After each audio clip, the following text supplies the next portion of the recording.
आई बड़ नीक एगो बात बतबै छी।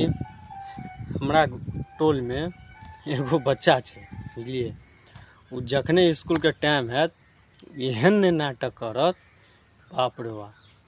वो तो कतनू मार खेते, लेकिन वो कहते 5 रुपया तो 5 रुपया, 10 रुपया देवे तो नहीं ले, 5 रुपया ले।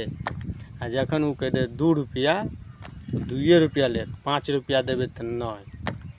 कतनू कुछ करबे तो 5 रुपया 10 रुपया नहीं, 2 रुपया ले। क्या बहाना है, 2 रुपया रहत तबे न देवे। वो नहीं लात आ नहीं पढ़े ला, बहुते बदमाश की। आ नौटंकी देखबे तो हंसत हंसत बता भ जेबे जतेक नौटंकी बात है। किताब ल जाए छे पूरा बस्ता भर के, बुझलिए। आ कल हम पूछ दिलिए बउआ हिंदी लिख के देखा तो कि हमरा नहीं अबैया। चौथा में छे, बुझलिए। आप कहू चौथा पाँचवा में की पढ़ाई छे आ हिंदी नहीं ओकरा आवे छे।